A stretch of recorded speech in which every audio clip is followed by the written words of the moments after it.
আমার নবী আপনার নবী দুনিয়া বাদশা হাবিবুল্লাহ জনাবে মুহাম্মদুর রাসূলুল্লাহ সাল্লাল্লাহু আলাইহি ওয়াসাল্লামের প্রিয় সাহাবা হযরতে আবু যার গফফারি রাদিয়াল্লাহু তাআলা আনহু। আমার ভাইয়েরা, কবরের কথা মনে পড়লে হুজুর এত কাঁদতেন, কাঁদতে কাঁদতে কাঁদতে কাঁদতে যেতে বাজেত হুজুরের দাড়ি মোবারকটা ভিজে গিয়ে, জুব্বা মোবারকটা ভিজে গিয়ে আল্লাহর জমিন কাদা হয়ে যেত। জোরে বলুন সুবহানাল্লাহ। এক তারিখে হযরত আবু যার গফফারি রাদিয়াল্লাহু তাআলা আনহু একটা কবরস্থানের পাশে দাঁড়িয়ে আল্লাহর দরবারে মুনাজাত করতে লাগলেন, আল্লাহর দরবারে দোয়া করতে লাগলেন। কবরস্থানের পাশে দাঁড়িয়ে, আল্লাহ আমি আবু যার মরে যাব, আমি আবু যার মারা যাব, ইন্তেকাল হয়ে যাব। আল্লাহ আমার মরণের পরে আমার লাশটাকে নিয়ে কবরের মধ্যে দাফন করে দেবে। বিসমিল্লাহ ওয়া আলা মিল্লাতি রাসূলিল্লাহ। আল্লাহ যে কবরের ভিতরে কোনো আলো থাকবে না, যে কবরের ভিতরে কোনো খাদ্য পাওয়া যাবে না, যে কবরের ভিতরে কোনো সঙ্গী পাওয়া যাবে না, আমি আবু যার অন্ধকার কবরের ভিতরে কিভাবে থাকবো? আমার মুসলমান ভাইরা, হযরত আবু যার গফফারি কবরস্থানের পাশে দাঁড়িয়ে দাঁড়িয়ে কবরের কথা মনে করে, আযাবের কথা মনে করে, জাহান্নামের কথা মনে করে কাঁদতে কাঁদতে কাঁদতে কাঁদতে বেহুশ হয়ে কবরস্থানের পাশে পড়ে গিয়েছে। বাবা কবরস্থানের পাশে পড়ে গেল, বেহুশ হয়ে পড়ে গেল। কিছু সময় পরে স্বাভাবিক অবস্থাতে ফিরে আসলেন, হুঁশ ফিরে পেলেন। ওই সময় গায়েবী আওয়াজ ভেসে আসে, ও বাবা আবু যার, বাবা আবু যার কেঁদো না বাবা, আল্লাহ তোমার দোয়া কবুল করেছে গো, আল্লাহ তোমার চোখের পানি কবুল করেছে গো, আল্লাহ তোমার দোয়া কবুল করেছে গো, আল্লাহ তোমার চোখের পানি কবুল করেছে গো।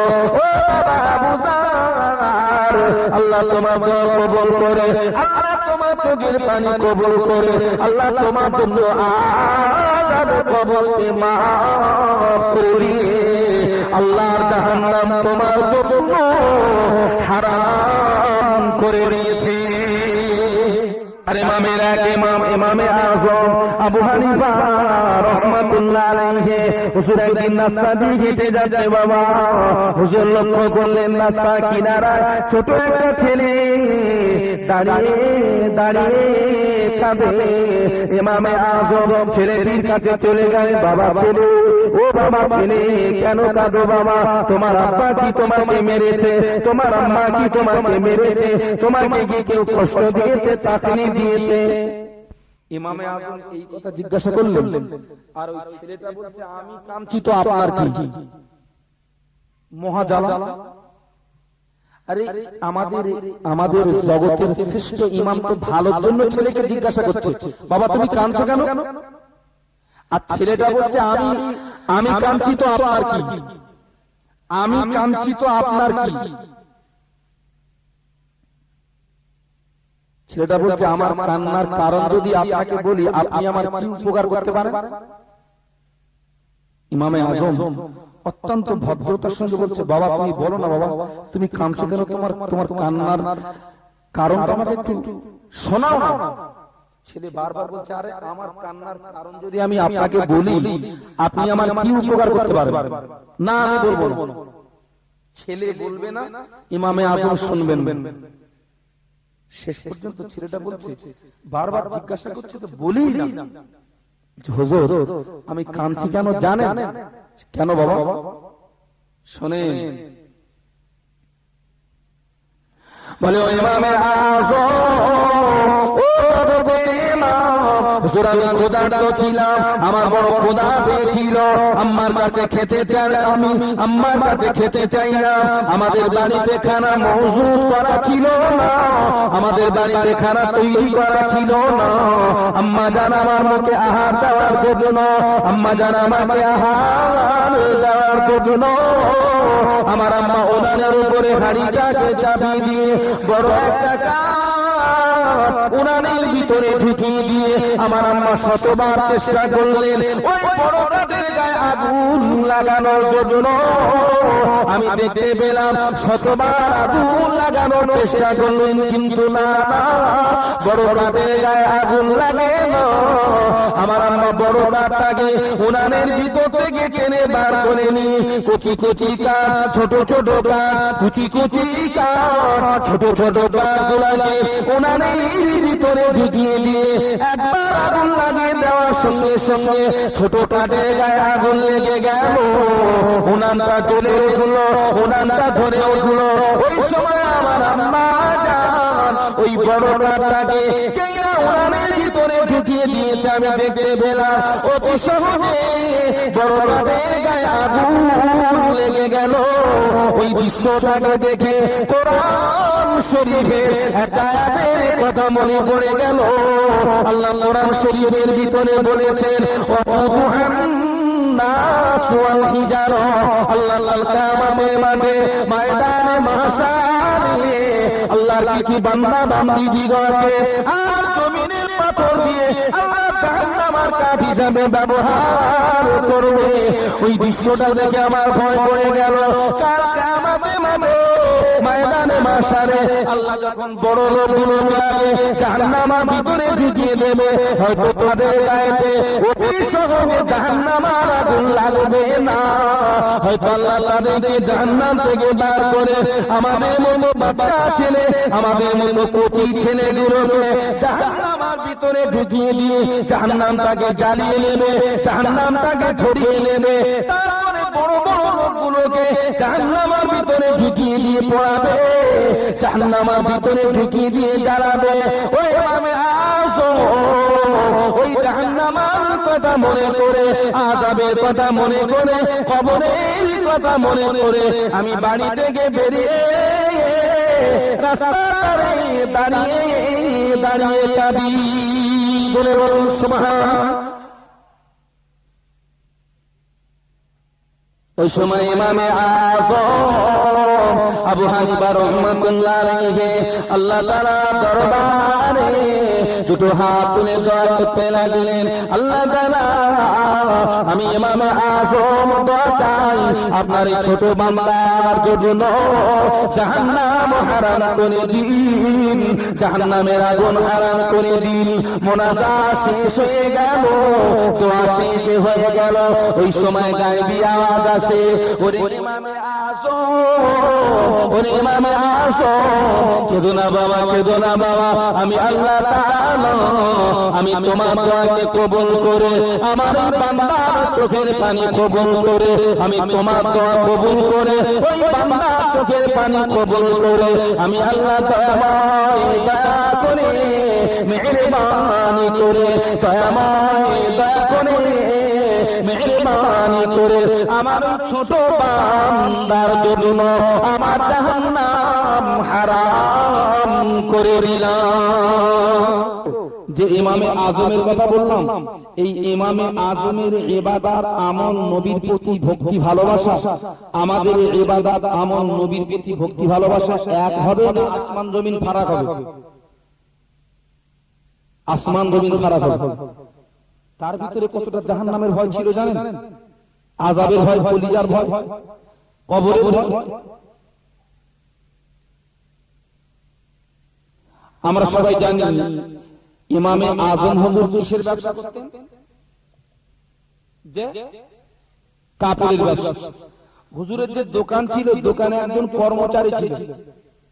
হুজুর এক তারিখে কর্মচারীকে বলছে, বাবা আজকে দুপুর বেলাতে আমি একটা দাওয়াত বাড়িতে যাচ্ছি, বাবা আমার ফিরে আসতে সন্ধ্যা হবে, আমার দোকানের এই টাকা পয়সাগুলো তোমাকে হিসাব করে বুঝিয়ে দিলাম, আমি দাওয়াত বাড়ি থেকে ফিরে আসার পরে আমার হিসাবটাকে বুঝিয়ে দিয়ে বাবা কর্মচারী আমার দোকানের হিসাবে যেন গড়বড় হয়ে যায় না। দেখো হুজুর দায়িত্ব দিয়ে দাওয়াত বাড়িতে গেলেন, ফিরে আসতে সন্ধ্যা হলো, মাগরিবের নামাজ আদায় করে কর্মচারীকে বলছে, বাবা তুমি আমার দোকানের হিসাবটা বুঝিয়ে দাও। কর্মচারী দোকানের হিসাবটাকে বোঝাতে গিয়ে দেখলো হিসাব ছাড়া 10টা টাকা বেশি হয়েছে। কম হয়নি, বেশি। ভাই আমাদের যদি টাকা কম হয় আমরা চোখ বুঝিয়ে বুঝতে পারি, আর টাকা যদি বেশি হয়, যদি এইরকম করে টেনেও ধরি তা ঠিক বোঝা যায়। কর্মচারী বলছে, হুজুর হিসাব ছাড়া 10টা টাকা বেশি হয়েছে। ইমামে আজম ডুকরিয়ে ডুকরিয়ে কাঁদছে, চোখের পানিতে আল্লাহ জমিনটা কাদা হয়েছে। কর্মচারী বলছে, হুজুর আপনি কাঁদছেন কেন? আপনার দোকানের টাকা তো কম হয়নি, হিসাব ছাড়া তো 10টা টাকা বেশি হয়েছে, কাঁদছেন কেন? চার ইমামের এক ইমামে আযম আবু হানিফা রাহমাতুল্লাহ আলাইহি বলেছিলেন, ও বাবা কর্মচারী একই সর্বনাশ করলে বাবা, এই 10টা টাকা কার টাকা, এই 10টা টাকা কোন টাকা আমি ইমামে আযম জানি না, তুমিও জানো না বাবা, আমি ইমামে আযম জানি না, তুমিও জানো না বাবা, এই 10টা টাকা আমি ইমামে আযমের জন্য হারাম হয়ে গেছে বাবা। আর যদি আমি 10টা টাকা ভক্ষণ করি, কাল কিয়ামতের মাঠে ময়দানে মাশারে আল্লাহ যদি আমাকে দেখে বলে, ওরে ইমামে আযম, ওরে ইমামে আযম, ওই 10টা টাকা পর্যন্ত হারাম টাকা ছিল, ওই 10টা টাকা হারাম খাওয়ার কারণে আমি আল্লাহ তোর তামাম জিন্দেগির ইবাদত বরবাদ করে দিলাম। ওরে বাবা কর্মচারী, আমি ইমামে আযম জাহান্নামের কথা মনে করে, আযাবের কথা মনে করে, কবরের কথা মনে করে আমার চোখের পানি গড়িয়ে যায়। জোরে বলো সুবহানাল্লাহ। টাকাটা আমার জন্য হারাম।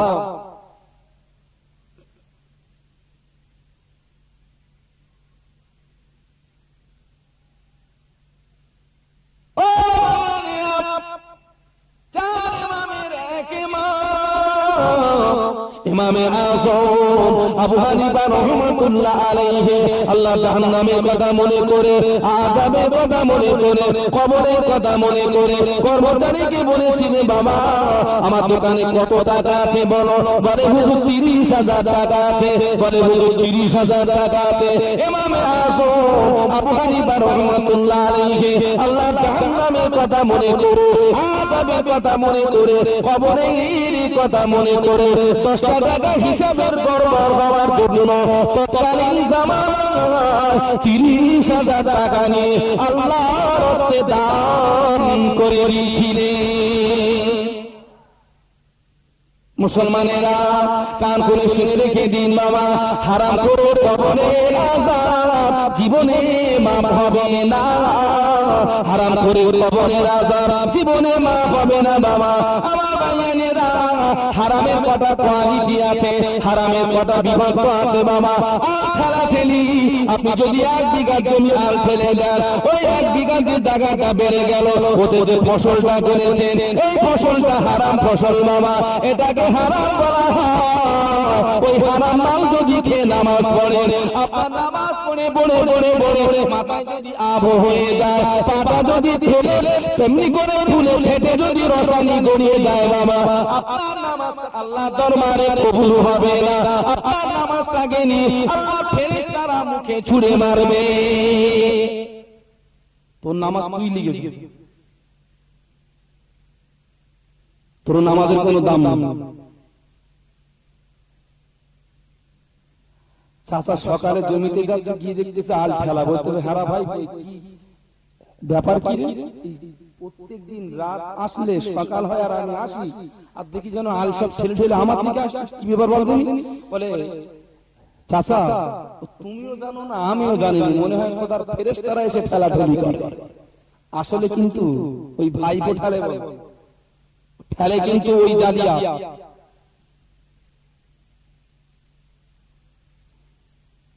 আমার ভাইয়েরা হারাম করে কবরের আযাব জীবনে মাফ হবে না বাবা। আর শুনে রেখে দেন, আমি শাহানুর আলম বলে গেলাম, হারাম করে কবরে খোদা সেকেন্ডে সেকেন্ডে বাস করবে বাবা, মিনিটে মিনিটে সেকেন্ডে সেকেন্ড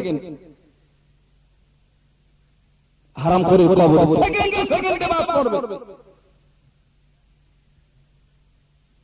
শুধু করে কবরের আযাব জীবনে মাফ হবে না, গান করে কবরের আযাব জীবনে মাফ হবে না বাবা, তাস করে কবরের আযাব মাফ হবে না।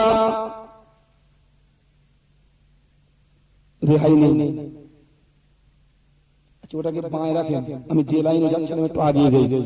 যে ইমামে আজমের কথা বলছিলাম, 10 টাকা হিসাবের গড়বড়ের জন্য কত টাকা দান করলেন ভাই? আমি কিন্তু বসিরহাট আল্লামা হুজুরের কিতাব থেকে বলছি। চার ইমামের এক ইমাম ইমামে আযম আবু হানিফা রাহমাতুল্লাহ আলাইহি 70 বছরের ভিতরে 55 বার হজ করেছিলেন বাবা। আমার ভাইয়েরা, ইমামে আযম আগে মক্কা শরীফে চলে যেতেন, মক্কা শরীফে গিয়ে হজের কাজ সমাধা করতেন। হজের সমস্ত কাজ হলো মক্কা শরীফে, মদিনা শরীফে হলো দুটো কাজ। মক্কা শরীফে হয় হজ, মদিনায় কোনো হজ না, মদিনায় দুটো কাজ। একটা হলো আমার নবীর মাজার মুকদ্দাসকে জিয়ারত করা, অপরটা হলো তাকবীরে উলার সঙ্গে 40 ওয়াক্ত নামাজ বা জামাত আদায় করা। আল্লাহ নবী বলেছেন, আমার যে উম্মতি মসজিদে নববী শরীফে 40 ওয়াক্ত নামাজ তাকবীরে উলার সঙ্গে আদায় করবে, আমি রাসূলুল্লাহ জানিয়ে দিলাম কাল কিয়ামতের মাঠে ওই ব্যক্তিটা আমার প্রতিবেশী হয়ে উঠবে। জোরে বলুন সুবহান, আমার প্রতিবেশী হয়ে উঠবে। চার ইমামের এক ইমাম ইমামে আযম আবু হানিফা রাহমাতুল্লাহ আলাইহি মক্কা থেকে হজের কাজ সমাধা করে নিয়ে মদিনায় আসবে বাবা।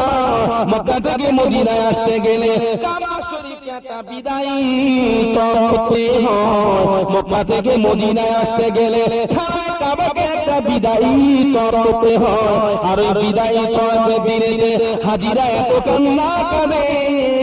আমার ভাই জানেনা, মায়েরা বোনেরা, যদি মানুষের চোখের পানি দেখতে চান বাবা, মক্কা মদিনায় চলে যান। আর টুকরা ইমাম হাসান হুসাইন রাদিয়াল্লাহু তাআলা আনহুমা দুই ভাইয়ের সময় এক লাগাতার 1 সপ্তাহ খাওয়া হয় না। দুই ভাইয়া ক্ষুধার জ্বালা সহ্য করতে পারে না, আর ক্ষুধার যন্ত্রণা সহ্য করতে পারে না। চলে গেলেন আম্মা জান হযরত ফাতেমার কাছে, আম্মাকে জড়িয়ে ধরলেন, আম্মা জান খেতে দিন মা, খেতে দিন মা।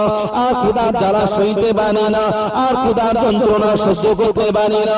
ওই সময় হযরত ফাতেমা বলেছে, বাবা হাসান, ও বাবা হুসাইন, তোমার আব্বা বড় গরীব মানুষ, তোমার আব্বা বড় অসহায়, আমাদের বাড়িতে পানি ছাড়া আর কিছু নাই। বাবা হাসান, ও বাবা হুসাইন, তোমাদের যদি এতটা ক্ষুধা লেগে থাকে বাবা, আর দেরি করো না বাবা, মসজিদে নববী শরীফে চলে যাও। ওই মসজিদে নববী শরীফে তোমার মারা যান, গনিমতের মাল বন্টন করতে বাবা তোমরা কাতারে দাঁড়িয়ে যাও।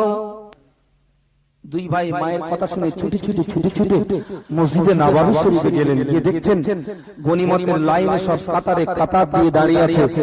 দুই ভাই গিয়ে দাঁড়িয়ে গেলেন। আমাদের নবী দুনিয়ার বাদশাহ হাবিবুল্লাহ জনাবে মুহাম্মদুর রাসূলুল্লাহ সাল্লাল্লাহু আলাইহি ওয়াসাল্লাম সময় ইমাম হাসান হুসাইনকে লক্ষ্য করে বলছে, বাবা হাসান, ও বাবা হুসাইন, লাইন থেকে সরে দাঁড়াও বাবা, কাতার থেকে সরে দাঁড়াও বাবা। আমি রাসূলুল্লাহ, আমি তোমাদের গনিমতের মাল দিতে পারবো না।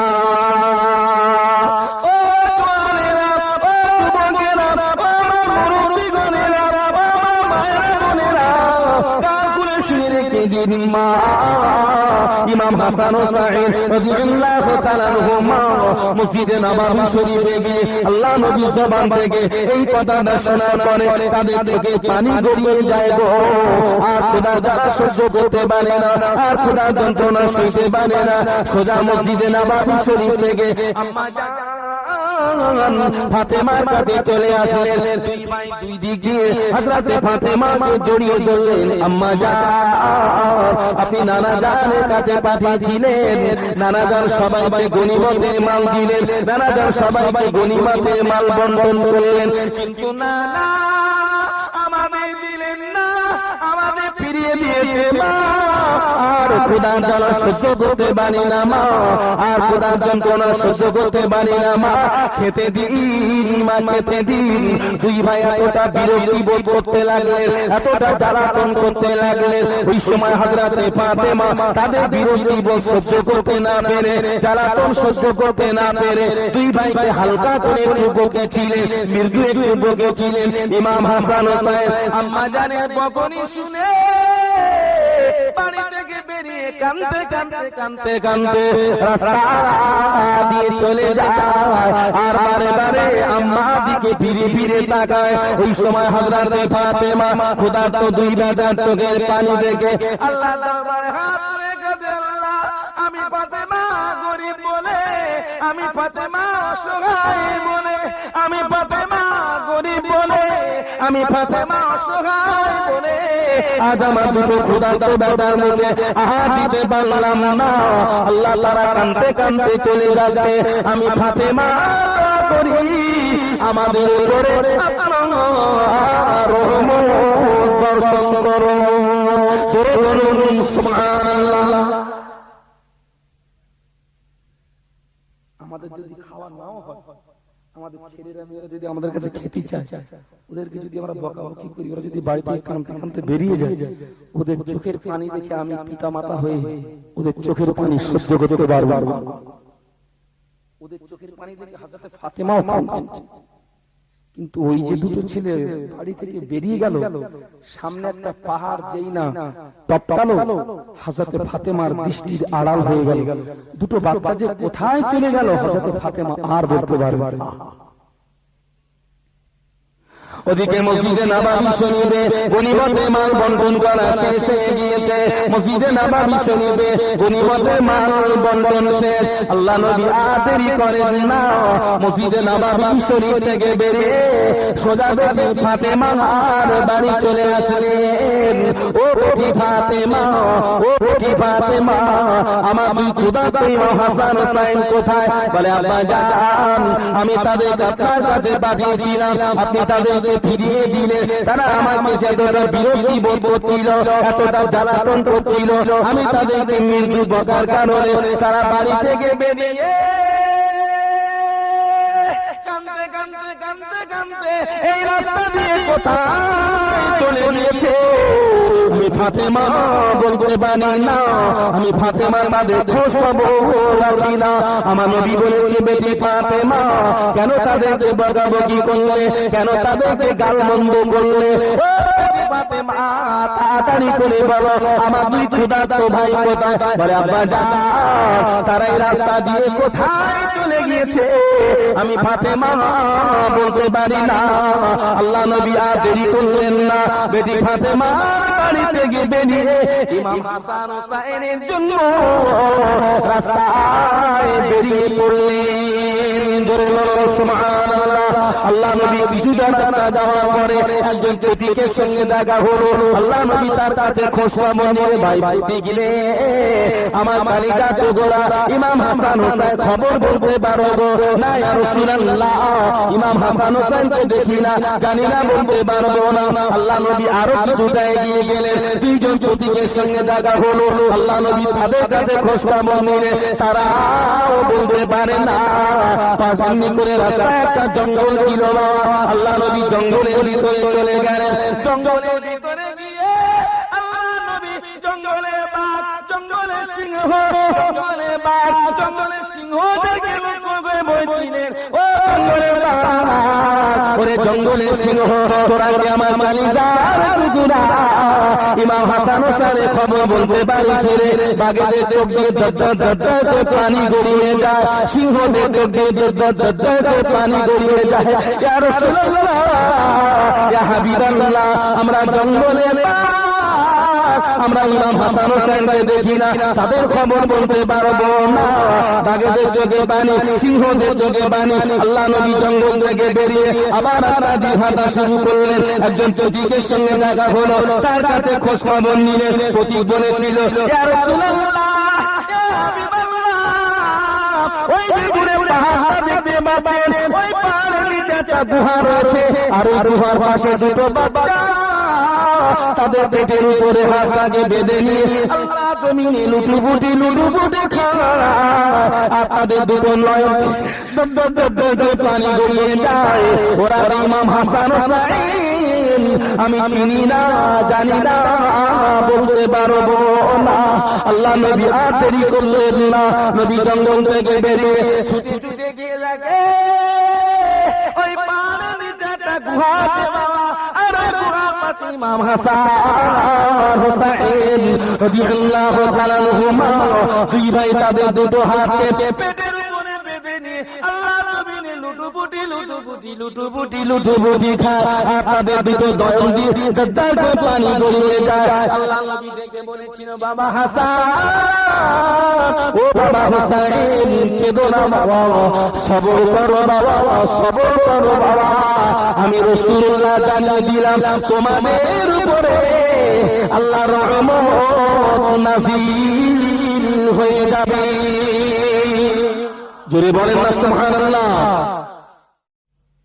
আমার নবী চোখের পানি দেখে আল্লাহ সহ্য করতে পারে না গো আল্লাহ জিবরাইলকে পাঠিয়ে দিলেন ও জিবরাইল চলে যাও আমার জান্নাতের ভিতরে চলে যাও আমার জান্নাতের ভিতরে গিয়ে এক পেয়ালা জান্নাতি খাবার নিয়ে আমার নবীর কাছে পৌঁছে দিয়ে আমার নবী চোখের পানি মুছিয়ে দাও জোরে বলো সুবহানাল্লাহ ফেরেশতা জিবরাইল জান্নাতের ভিতরে চলে গেলেন এক পেয়ালা জান্নাতি খাবার নিলেন আমার নবী সামনে হাজির হয়ে গেলেন আসসালামু আলাইকা ইয়া রাসূলুল্লাহ ইয়া হাবিবাল্লাহ হুজুর আপনি কাঁদবেন না আল্লাহ আপনার চোখের পানি সহ্য পারে না গো আল্লাহ আপনার চোখের পানি সহ্য করতে পারে না গো আল্লাহ আপনার চোখের পানি মোছানোর জন্য আর আপনার কালিজাতে গোরা ইমাম হাসান খোদা তো নিবারণ করার জন্য আল্লাহ জান্নাত থেকে খাবার পাঠিয়ে দিয়েছে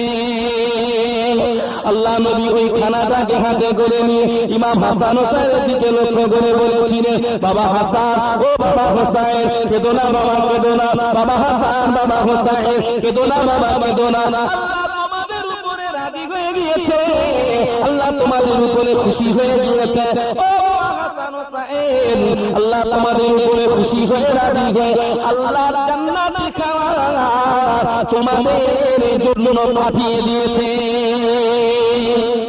জোরে বলেন না সুবহানাল্লাহ ভাই সেই দুঃখ কষ্ট কি আল্লাহ আমাদের দিয়েছে দেয় না আমরা তো সবাই তো সুখী কেন খোদার ইবাদত থেকে দূরে সেই কবরের কথা মনে করে জাহান্নামের কথা মনে করে দুফোঁটা চোখের পানি ফেলার চেষ্টা করুন খোদার কসম আমাদের দুফোঁটা চোখের পানিকে আল্লাহ ফেলে দেবে না একটু জোরে বলুন সুবহান আমার আপনার চোখের পানিকে আল্লাহ ফেলে দেবেন এই চোখের পানি কিয়ামতের মাঠে আমাদের জন্য নাজাতের ওসিলা হয়ে যাবে আমার ভাইজানেরা কাল কিয়ামতের মাঠে ময়দানে মাশারে জাহান্নাম তার দিকটাকে লম্বা করে হুঙ্কার ছাড়বে আল্লাহ তোমার ওয়াদা অনুযায়ী তোমার অঙ্গীকার অনুযায়ী আমি জাহান্নাম আমার যারা খাদ্য আমার যারা খোরাক তাদেরকে আমার ভিতরে শামিল করে দাও তাদেরকে আমার ভিতরে প্রবেশ করিয়ে দাও আমি জাহান্নাম আর খোদার জ্বালা সইতে পারি না কে বলবে জাহান্নাম কিয়ামতের মাঠে জিহ্বাটাকে লম্বা করে হুঙ্কার ছাড়বে আল্লাহ তুমি তো ওয়াদা করেছিলে আল্লাহ তুমি তো অঙ্গীকার করেছিলে আমাকে খেতে দেবে আমি আজকের বড় ক্ষুধার্ত, আমার সেই খোরাকগুলোকে আমার মধ্যে দাও। আল্লাহ জাহান্নামকে থামতে বলে কিছু ফেরেশতাকে ডাকবেন, ও আমার ফেরেশতারা, ও আমার মালাইকারা, চলে যাও চলে যাও, আমি আল্লাহ আমার আরশ মহল্লায় চলে যাও। আমার আরশ মহল্লায় গিয়ে দেখবে একটা নুনের পাত্রে, একটা মতির পাত্রে আমি আল্লাহ কিছু পানি উঠিয়ে রেখেছি, ওই পানিটা তাড়াতাড়ি করে নিয়ে এসো। ফেরেশতারা চলে যাবে বাবা, আল্লাহ তাআলার আরশ মহল্লায় গিয়ে দেখবে একটা নুনের পাত্রে, একটা মতির পাত্রে কিছু পানি রাখা আছে। জোরে বলো সুবহানাল্লাহ। পানিটা নিয়ে ফেরেশতারা আল্লাহ দরবারে চলে আসবে।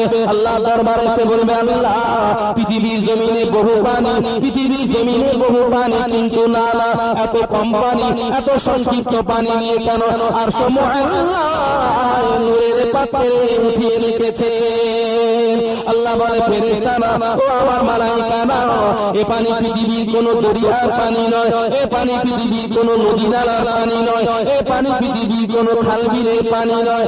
ও ফেরেশতারা, এ পানিটা হলো আমার বান্দা বান্দীদের চোখের পানি।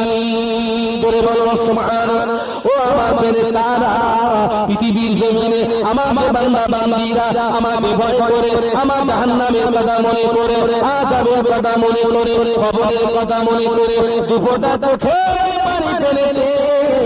আমি আল্লাহ তাদের দুফোঁটা চোখের পানি বেকার দেই না রে। আমি আল্লাহ তাদের দুফোঁটা চোখের পানি নিয়ে আমার নূরের পাত্রে উঠিয়ে রেখেছিলাম। জোরে বলো সুবহানাল্লাহ।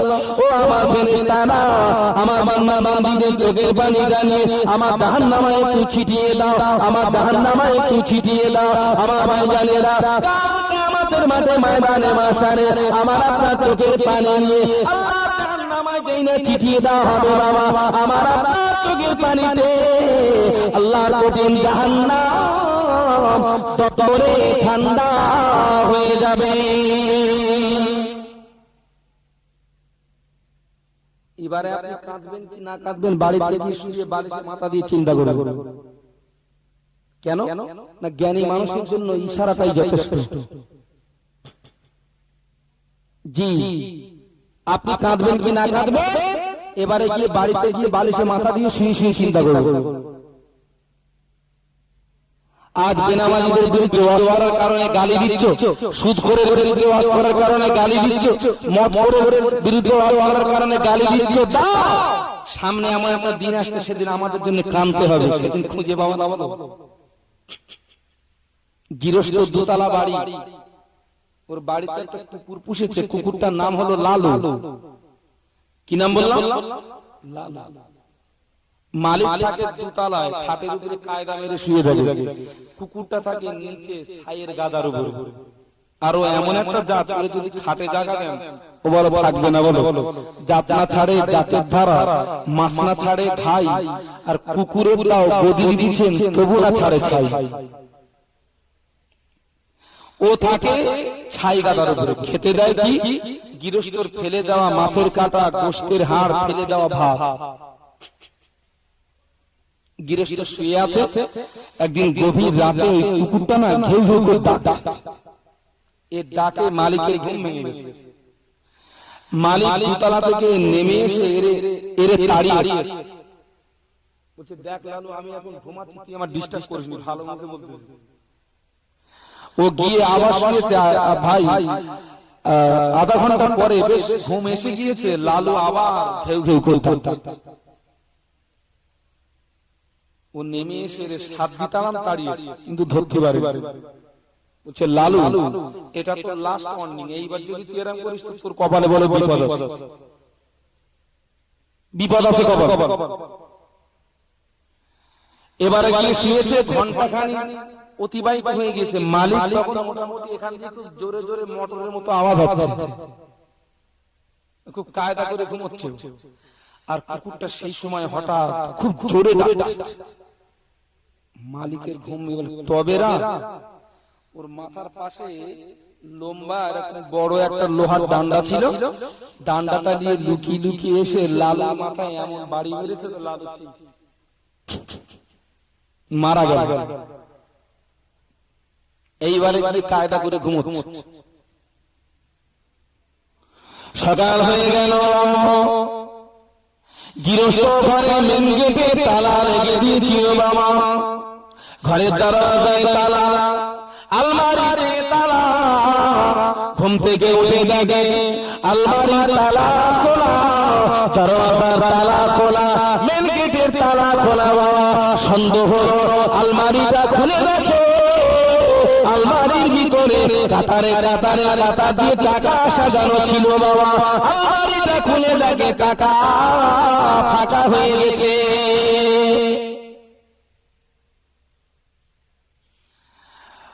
তার মানে কি হয়ে যে ডাকাতি হয়েছে।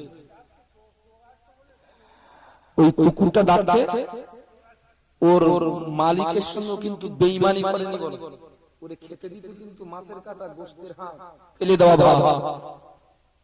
ওই কুকুরটা ডাকছিল মানে ওই দুশমনরা আসছিল, সে কুকুর ডাকছিল এই তো দুশমন আসছে। কুকুরের মুখের ভাষাটা মনি বুঝতে পারে। দ্বিতীয়বারে যখন ওই দুশমনগুলো বেশ একেবারে নিকটবর্তী, তখন কুকুরটা বলছে তো দুশমন আসছে। তৃতীয়বারে কুকুরটা দেখছে তখন দরজার তালা খোলা শুরু হয়েছে, তাই জোরে জোরে ডাকছিল।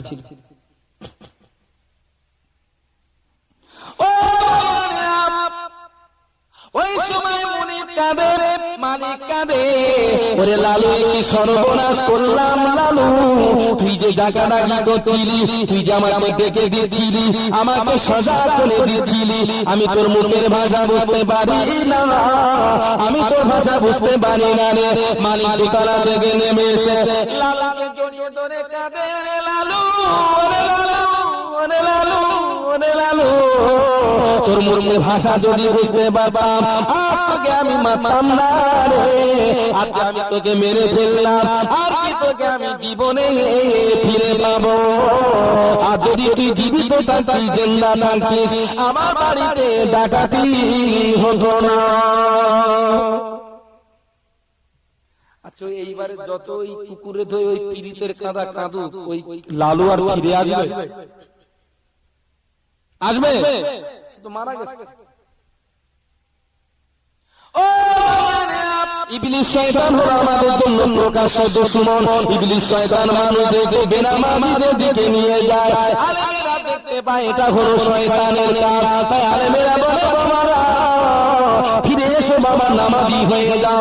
শয়তান মদের দিকে নিয়ে যাচ্ছে, আলেম তথ্য বেড়েছে, আলেম বলছে বাবা ফিরে এসো, আমার ভাইয়েরা শয়তানকে না দিতে নিয়ে যাচ্ছে, আলেম বুঝতে পারছে, তাই কেউ কেউ করছে বাবা ফিরে আয় বাবা ফিরে আয়। বান্দা গানের দিকে যাচ্ছে, শয়তান নিয়ে যাচ্ছে, এই সময় আলেম বান্দারা ধরা পড়ে গেল, ওরে বাবা ফিরে আয়, গান শুনিস না বাবা। আলেমের মুখের ভাষা না বুঝতে পেরে আলেমকে গালি দিলে বাবা, আলেমকে দুর্যোগে দেখলে বাবা, আলেমকে ঘৃণা চোখে দেখলে বাবা, কাল কিয়ামতে মামে ময়দানে মাশারে যেদিন আল্লাহ হাতে জাহান্নাম চিকনটা পড়ে টেনে টেনে টেনে টেনে টেনে টেনে জাহান্নামের দরজার উপরে যখন নিয়ে যাবে, ওই জাহান্নামের দরজা তারে দাঁড়িয়ে দাঁড়িয়ে দাঁড়িয়ে দাঁড়িয়ে এই আলেমের কথাটা মনে করে কাঁদতে হবে বাবা। গৃহস্থ যেমন তার লালুলে ফিরে পেল না, আপনি জাহান্নামের দরজায় দাঁড়িয়ে দাঁড়িয়ে কাঁদবেন, আলেমকে আর ফিরে পাবেন না। আজকের শেষ মাহফিল মনে করে, শেষ বৈঠক মনে করে, শেষ দেখা সাক্ষাৎ মনে করে এই মাহফিলে আসা আর আমার কমিটির পক্ষদের এই জলসা দেওয়া, আমাদের গলা ফাড়ানো, তিনটে সার্থকতা হবে যদি একটা কাজ এই মাহফিলে বসে আপনারা করতে পারেন। এই মাহফিলে বসে নিজে নিজে আল্লাহকে আল্লাহ বলে স্বীকার করে একটু খালেস অন্তরে তওবা করতে হবে। কোন পীরের হাতে হাত দিয়ে নয়, কোন মাওলানা সাহেব, সুফি সাহেব, দরবেশ সাহেবের হাতে এসে আপনাকে ঘষাঘষি করতে হবে। ওই মাহফিলে বসে বসে। আপনি যদি মাহফিলে বসে বসে তওবা করেন, আল্লাহ তাআলা আগামীকাল থেকে নামাজ কাজা করব না, আর গান শুনব না, আর মদের আড্ডায় যাব না, আর পাশের আড্ডায় যাব না, শরীয়তের খেলাফ কাজ করব না। এই মাহফিলে বসে বসে এই ওয়াদা যদি করে, এই অঙ্গীকার যদি করে তওবা করে, আপনার আমার তওবাটা আল্লাহর দরবারে কবুল হয়ে যায়। ও শুধু তাই নয়, বসে তওবা করে যদি বাড়ি যান, আজকে রাতে যদি আপনার মওত হয়ে যায়, আজ রাতে যদি আপনার ইন্তেকাল হয়ে যায়, আপনার আমার মওতটা শাহাদাতের মওত হয়ে যাবে।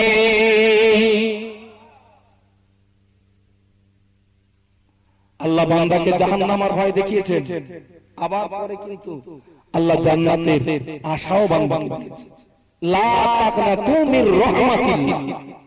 বান্দা কি আসমানসমূহ গুনাহ করেছিস, শয়তানের ওয়াসওয়াসায়, শয়তানের ধোঁকায় পড়ে, বান্দারে তুই আমার রহমত থেকে নিরাশ হয়ে যাস না, ফিরে আয় বান্দা।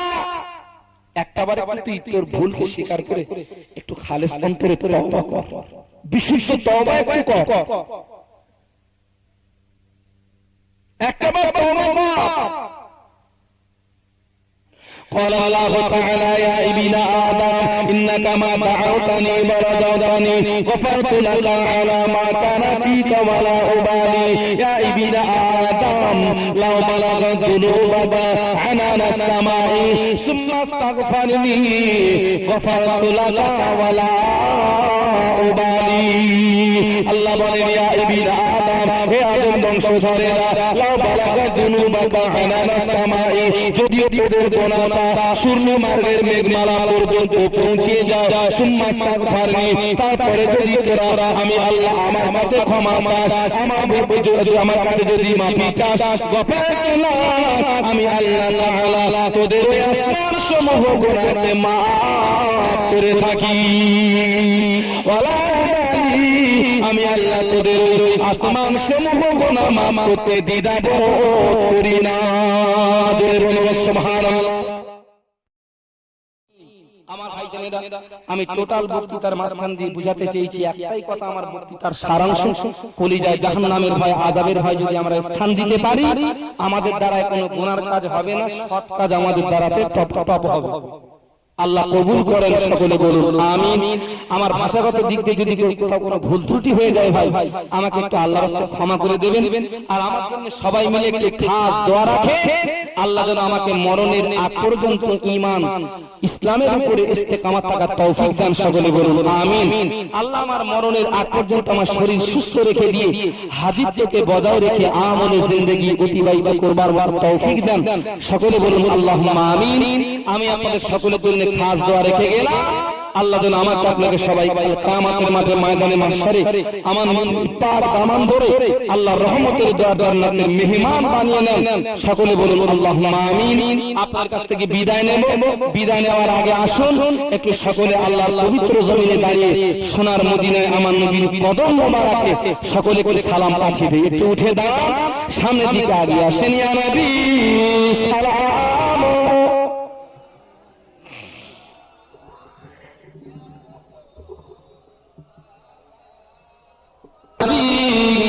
সালাম ইয়া রাসূল সালাম,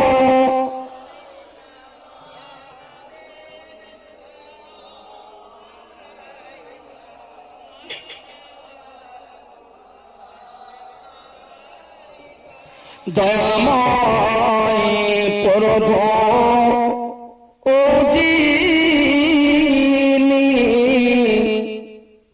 কি জিনিস পাঠালেন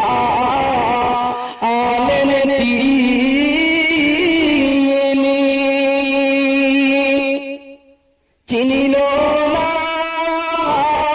মক্কাবাসী,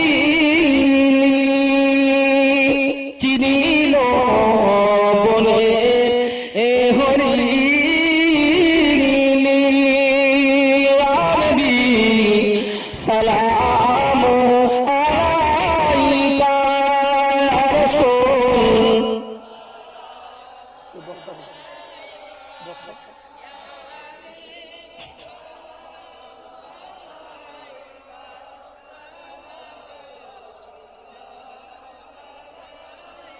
কঠিন হাসরের দিনে কি আছে মোদের কপালে গুনাহগার উম্মতি বলে লইবেন আপন করে আনবি সালাম আলাইকা রাসূল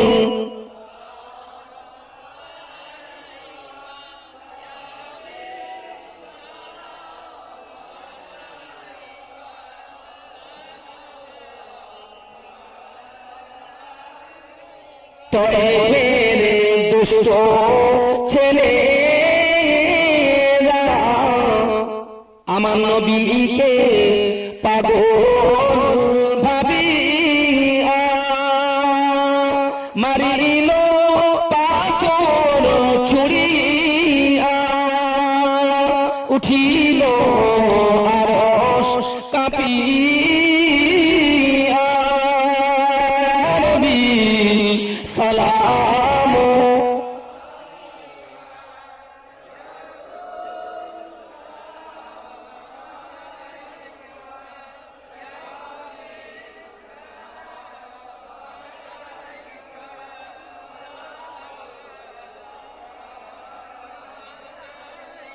নবীজির আম্মা আব্দুল্লাহ নবীজির আম্মা আমেনা নবীজির দুদুমা হালিমা নবীজির কন্যা ফাতেমা নবীজির রওজা সোনার মদিনা নবী সালাম আলাইকা রাসূল